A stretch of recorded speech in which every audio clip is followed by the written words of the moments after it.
sou a professora Lu e vou comentar com você a prova de português da segunda fase da Unicamp. Vamos dar uma olhadinha aí se você gabaritou essa prova? Acompanhe comigo. A primeira questão tinha aí um texto, um poema da Ana Cristina César, e o item A da primeira questão pediu o seguinte para você. No poema Este Livro, usa-se um recurso poético chamado aliteração. Explique o que é aliteração. Bom, a aliteração é a repetição de um mesmo som consonantal, de um mesmo fonema consonantal, tá? E aí ele pede para a gente ainda, no item A, identifique um exemplo de aliteração presente nesse texto poético. Então, se você observar, no texto, ela usa muito a aliteração da consoante T e da V, da letra V, ou do som V, melhor dizendo, né? Então, vamos voltar lá no texto, você vai ver isso, bonitinho aqui, ó, nesse segundo verso, né? Você tem aqui, ó, a literação do T, né? Ti, for, tu, total, tilintar, ti, tu, total, tilintar, tá bem? E o V também aí, ó, observe, né? Nós temos verdade, você, volante, tá certo? Isso a gente chama de aliteração, repetição do som da consoante, da mesma consoante, tá ok? Depois, o item B pede para a gente o seguinte: o poema propõe uma definição do próprio livro e inclui algumas instruções para o provável leitor. Identifique dois verbos que instruem o leitor e explique a frase não é automatismo. Então, ele está pedindo duas coisas aí para a gente. Vamos voltar no texto? Primeiro, ele está pedindo, na questão, identifique dois verbos que instruem o leitor. Bom, se você observar a referência ao leitor, a gente tem aqui, ó, no enfie, ó, enfie a carapuça e cante, tudo bem? Então aqui você tem as duas referências ao leitor, como pede o item B, tá? Mas o item B pede mais uma coisa, ele pede para você explicar a frase não é automatismo. Quando ela coloca que não é automatismo, é no sentido de que ela está comentando o próprio processo de feitura poética, né? Então ela remete à escrita, né? Essa escrita fragmentária, essa escrita intertextual que caracteriza a obra da Ana Cristina César, mas também assim, não é automatismo, que significa eu não escrevo no processo automático, né? Então não é uma obra fechada, pelo contrário, é uma escrita aberta. Uma escrita com improvisos, uma escrita com processo de sedução, né? E aí ela até faz uma comparação ali semelhante ao ritmo do jazz, né? Esse processo sedutivo, esse processo de improviso também, ok? Essa é a sua resposta no item B. Questão número 2. Bom, na questão número 2 nós temos um texto, né? O primeiro texto extraído do livro Quarto de Despejo, da Carolina Maria de Jesus. E aí, nesse texto, ela fala sobre, ela fala do Brasil, né, e tal, e ela fala sobre a infância, né? Ela coloca ali pra gente que a infância da época dela era uma infância terrível, e talvez a infância tenha sido só feliz na época do Casimiro de Abreu, tá bem? Depois nós temos um texto 2, justamente, são versos extraídos da obra de Casimiro de Abreu, né? Ri, criança, a vida é curta, né? E aí o Casimiro de Abreu, que é um autor do romantismo brasileiro, tá? A questão pede no item A o seguinte: nas três linhas iniciais do texto 1, o autor estabelece uma relação entre o sujeito da ação e o espaço em que ele se encontra. Bom, mencione e explique dois recursos poéticos que compõem a cena narrativa. Bom, vamos voltar lá no texto. A gente precisa do texto da Carolina, tá aqui, ó, né? A questão é, acompanha comigo, vai olhando aí. Ele pede para você mencionar e explicar dois recursos poéticos que compõem a cena narrativa. Bom, vou mencionar aqui quais são os dois recursos poéticos. Primeiro a gente tem uma rima aqui, ó, né? Contemplava extasiada o céu cor de anil e eu fiquei compreendendo que eu adoro o meu Brasil. Tá bem? Então, um processo aí de rima. Além disso, um outro recurso poético que a gente tem aqui que ela está empregando para a gente. Acompanha comigo no texto. O meu olhar pousou, tá mais ou menos aqui, né?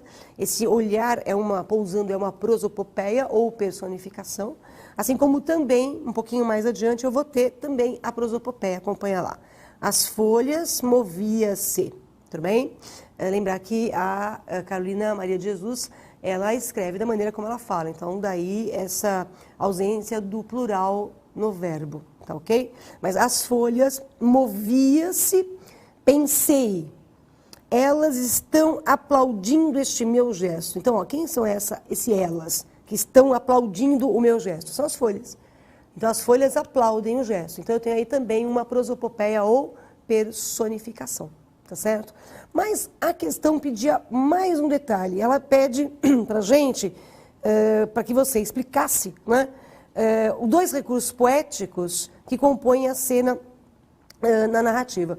O recurso poético faz com que ela, na verdade, acabe dando à sua narrativa um viés mais sofisticado, diferente daquele cotidiano pobre, não é, que ela vivia ali na comunidade.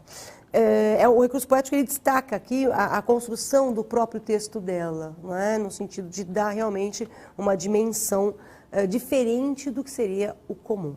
Tá ok? Bom, o item B, vamos voltar no item B. A representação da infância no texto 1, né? E depois ele fala sobre a representação da infância no texto 2, que é romântico. A pergunta é, identifique e explique a diferença na representação da infância do texto 1 para o texto 2, né? Com base nos dois textos que a gente tem aí. Bom, observe o seguinte, no primeiro texto da Carolina, ela questiona se a infância realmente é um tempo de felicidade, né?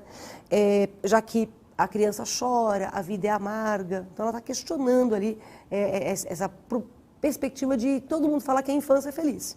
Tá? E no texto 2, o Casimiro de Abreu ele diz que a infância é feliz, né? Ele diz pra gente isso, ri criança, a vida é curta, o sonho dura um instante. Então, a vida feliz é a sua vida infantil. Depois ela termina, então quando você passa para a vida adulta, essa felicidade acaba diminuindo ou desaparecendo, né? Mas o que o Casimiro de Abreu fala é que a infância é feliz, ele tem saudade dessa infância, né? Ele é um poeta romântico da segunda geração e a infância, a pátria, versos célebres do Casimiro de Abreu, que eu acho que vocês conhecem, que saudades que eu tenho da aurora da minha vida, da minha infância querida, que os anos não trazem mais, né? E aí observe que a Carolina, ela diz que a infância feliz realmente deve ser só na época do Casimiro de Abreu, só lá no romantismo é que as crianças podiam ser felizes. Na época dela, as crianças não são felizes, tá ok? O item B, portanto, já está aí a explicação da diferença das duas visões em relação à infância. Para Carolina, a infância é infeliz e para o Casimiro de Abreu, a infância é feliz. Certo? Bom, vamos agora à questão número 3. Bom, na terceira questão, a gente tem um texto aí, né, extraído do livro, também leitura obrigatória da Unicamp, né? O livro A Falência, tá? Da Júlia Lopes de Almeida. Bom, e a questão pede o seguinte, o protagonista de A Falência encarna um tipo representativo da sociedade brasileira do século XIX. Ele pede para a gente apontar, né, 4 características desse tipo social. Na verdade, o Francisco Teodoro ele é um imigrante português, pobre, que consegue ascender graças à exploração do café. Ele entra no negócio de café, depois ele vai à falência, porque ele vai tentar dar um passo maior do que as pernas, ele acaba indo à falência. Mas, em princípio, ele é um imigrante português, pobre, que enriquece. Ele representa o patriarcado, né? Ele é aquele que mantém a família, que mantém também no sentido econômico. Uma outra característica dele que você poderia destacar é que ele não admite, por exemplo, o papel social da figura feminina, né? O que a mulher tem que fazer? Ficar em casa, cuidando dos filhos, cuidando da casa e nada mais do que isso. Tá? Então, é contrário à participação da mulher na sociedade. Tá bem? Então, ele está pedindo 4, né, aponte 4 características, já dei aí. Imigrante português pobre, um imigrante português que ascende economicamente com o café, um representante do patriarcado, né, um mantenedor da família, eles dei mais do que 4. Né? E a quinta aí é a ideia de que ele é contrário à participação da mulher na sociedade. Né? Dona de casa é aceito, fora de casa a mulher não tem, para ele, não teria função. Ok?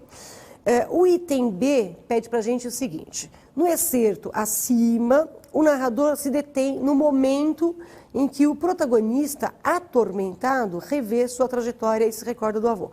Caracterize a voz narrativa nesse excerto e explique o seu funcionamento. Bom, se você observar, ali você tem um narrador onisciente. O que o narrador onisciente faz? O narrador onisciente, ele lê o interior da personagem. O narrador onisciente, ele antecipa coisas que vão acontecer. O narrador onisciente é, digamos assim, aquele narrador que consegue ir além daquilo que apenas é visível, né? Tanto que ele lê o interior das personagens, tá? Então, o narrador onisciente, ele pede para a gente caracterizar a voz narrativa, o narrador onisciente, e ele pede também para você explicar o seu funcionamento. Ele está revelando aqui nesse fragmento o interior psicológico ali do Francisco Teodoro, ok? A questão número 4 traz para a gente aí um poema, né? Era uma vez uma mulher e ela queria falar de gênero, era uma vez outra mulher e ela queria falar de coletivos. E outra mulher ainda especialista em declinações. Olha que coisa interessante, né? Ele fala aqui em gênero, depois em coletivos, depois em declinações. E aí as três se juntaram e fundaram um grupo de estudos chamado Celso Pedro Luft.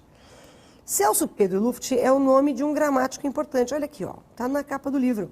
Tá? Gramática resumida, resumo, gramática. Tudo bem? Então, evidentemente, esse Celso Pedro Luft, que faz parte do texto, é um verso, né? Está fazendo uma referência ali ao gramático. Bom, vamos dar uma olhadinha na questão. Considerando o poema e a imagem, resolva as questões. Explique as ambiguidades presentes nas duas primeiras estrofes do poema. Vamos voltar nele? Aqui, ó, as duas primeiras estrofes. Primeira, segunda. Tá? As ambiguidades estão aqui, ó. Era uma vez uma mulher, ela queria falar de gênero gramatical, masculino, feminino, né? Ou então gênero no sentido social, tá? E depois, abaixo, olha lá, era uma vez outra mulher e ela queria falar de coletivos, né? Então, um coletivo aí, conjunto de espécies idênticas, né? Então, por exemplo, coletivo de elefantes, manada, né? Coletivo de abelhas, enxame, coletivo de estrelas, constelação, e assim vai, tá? Mas aqui também o coletivo ganha não só o sentido gramatical, mas ganha também a questão aí social, tá? Então, vamos lá. Gênero e coletivo eu posso vincular à gramática, tudo bem? Mas eu posso vincular também aos aspectos sociais, tá certo? Daí a ambiguidade, ok? O item A, portanto, aqui, essa ambiguidade de gênero, né, e os coletivos. E o item B pede para a gente o seguinte: que figura de linguagem é usada nos 3 últimos versos do poema? Vamos dar uma olhadinha lá? Volta comigo nos 3 últimos. Os 3 últimos estão aqui, ó. São esses os 3 últimos. Inclusive o Celso Pedro Luft, que faz parte do poema. Tá? Então, as 3 se juntaram e fundaram o grupo de estudos. Então, as 3 se juntaram e as 3 fundaram o grupo de estudos. Então, você tem aí um zeugma, tá bem? Mas você também tem uma metonímia, porque o grupo de estudos Celso Pedro Luft, né, Celso Pedro Luft é o nome do autor do livro. Então, o grupo de estudos vai ter o nome, né, de um autor que tem a sua validade pela sua obra, que é basicamente o estudo gramatical, né? Então, aqui você tem uma metonímia, o autor pela obra, ok? Na verdade, seriam essas as 2 figuras de linguagem mais evidentes ali, né? A zeugma e a metonímia, né, no sentido de o autor pela obra ou o autor pelo assunto também, ok? Questão número 5, né? Nós temos aí um texto falando a respeito da gambiarra, né? Todo mundo na vida já fez uma gambiarra, certo? E aí a questão pede o seguinte: explique por que a gambiarra é, ao mesmo tempo, indisciplinada e criativa. A gambiarra é indisciplinada porque ela não obedece regras, né? Porque se você vai fazer as coisas direitinho, de acordo com a regra, você não está fazendo uma gambiarra. Tá legal? E é criativa porque ela rompe com o convencional, né? Ela rompe com as funções, ela cria novas funções, né? Vamos supor aí, você precisa prender um fio no outro, você não tem como unir, aí você faz uma gambiarra, né? Você usa a sua criatividade, usando um outro material para conseguir ligar esses 2 fios. Então, é criativo e é também indisciplinado, tá bem? Essas seriam as 2 referências aí à gambiarra ser indisciplinada e criativa, ok? Já o item B, ele pede, segundo Castelfranc, como Michel Certeau associa a ideia de gambiarra às ações políticas do cidadão comum? Responda com base em 2 exemplos citados no texto. Bom, O autor ele vai elogiar a criatividade do cidadão comum, né? E ele faz esse elogio, né, do cidadão comum conseguir fazer gambiarras no sentido até mesmo político, porque ele lida com regras, né? Ele lida com normas, ele lida com leis. Leis, normas e regras, todas elas são muito pré-estabelecidas por alguém que tem poder de estabelecer quais são essas regras, de estabelecer quais são essas normas. Tudo bem? Agora, o cidadão comum que consegue driblar essas normas pré-estabelecidas, evidentemente, ele é um destaque. E como é que ele pode driblar essas regras pré-estabelecidas? A questão está pedindo para a gente 2 exemplos. São, segundo o texto, ele pode driblar por meio de gestos, ele pode driblar por meio de invenções ou até mesmo por meio de ações. Ok? A questão número 6. Nós temos aqui um texto, o dicionarista e historiador Ney Lopes, autor do Dicionário Banto do Brasil, afirmou em entrevista à revista FAPESP, e um fragmento da entrevista. Tá? Bom, vamos dar uma olhadinha no item A. Explique com base em 2 argumentos presentes no texto, porque para o autor, escrever dicionários é uma tarefa política.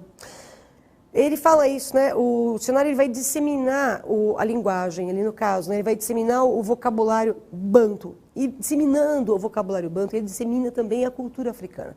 Não só a cultura africana, mas também dissemina a importância dessa cultura africana, né? Por meio de um dicionário. E vai espalhar os idiomas bantus, né? O sentido, né, na verdade, do idioma banto, e vai inclusive a poder apresentar a influência desse idioma na língua portuguesa, tá bem?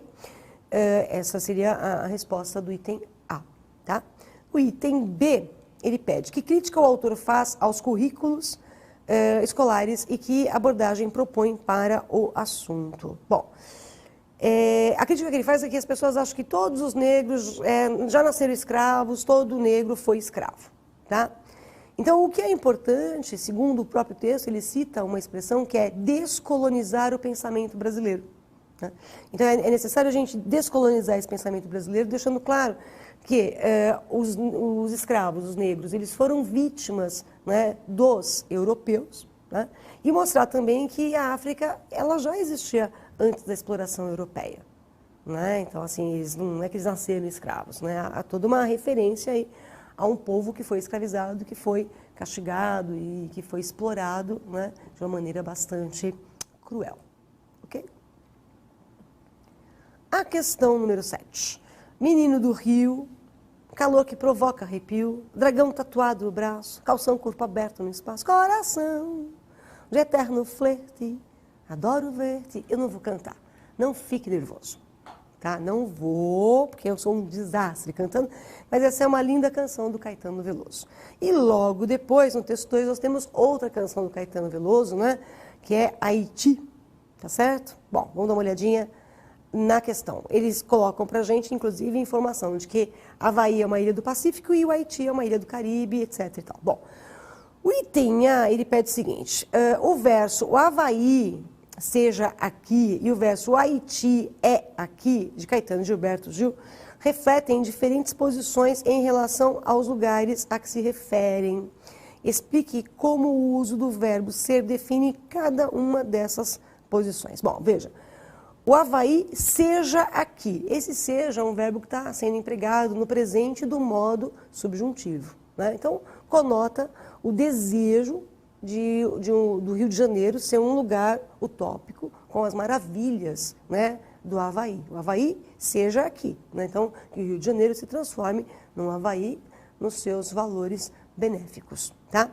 Agora, quando ele diz pra gente o Haiti é aqui, você vê que o verbo está sendo empregado no presente do indicativo e indica um fato real e permanente, né? Um fato real e permanente e principalmente aqui destacando, vou voltar lá no texto, né, do Haiti, destacando para a gente alguns aspectos que são realmente de grande problemática social, né, e não só social. Olhem só, ele coloca assim para a gente, né, os 111 presos indefesos, aqui ó, Mas presos são quase todos pretos, ou quase brancos, quase pretos, e tão pobres, e pobres são como pobres, e todos sabem como se tratam os pretos. Né? Então, aí tanto que ele fala, né? Reze pelo Haiti, o Haiti é aqui. Né? Então, no sentido de que nós vivemos no Rio de Janeiro uma realidade muito semelhante, no Brasil, aliás, uma realidade muito semelhante à do Haiti, nesse aspecto. Tá? Então, por aí seria a sua resposta do item A, tá bem? Mas nós temos o item B, vamos lá. O item B pede, explicite as duas visões dos compositores ao dizerem o Haiti é aqui, o Haiti não é aqui. É curioso, né? Parece, na verdade, uma contradição, é um paradoxo aparente, porque as realidades aqui são diferentes, né? Quando ele fala o Haiti é aqui, a metáfora afirma que os problemas do Haiti, eles se refletem no Brasil, ou melhor, o Brasil tem os mesmos problemas do Haiti. Então, o Haiti é aqui. Então, é no sentido moral, é no sentido social, né? Metafórico. Aí, quando ele diz o Haiti não é aqui, é o sentido literal, né? Aí, mais a questão geográfica. Por isso que eles colocam para você, vamos voltar na questão, eles dão esse elemento aqui, ó, tá? O Havaí e o Haiti, precisa saber onde eles estão. Então, quando ele coloca para a gente o Haiti não é aqui, aí é no sentido literal, né? No sentido de que nós somos um outro país geograficamente deslocado de onde estaria o Haiti. Tudo bem? Está indo bem nessa prova? Espero que sim. Vamos gabaritar isso aqui. 8ª questão. Bom, há um texto falando sobre Bacurau, né, o vilarejo fictício no meio do nada, né, do filme. E depois nós temos um texto 2, bacuralizar, verbo transitivo direto e 2 sentidos para bacuralizar. Tá legal? Vamos dar uma olhadinha na questão. Explique por que bacuralizar é um neologismo e qual o processo de formação dessa palavra. O processo de formação é uma derivação sufixal, né? Ele pegou o nome do lugar, que é Bacurau, e acrescentou um izar aí. Então, é uma derivação sufixal.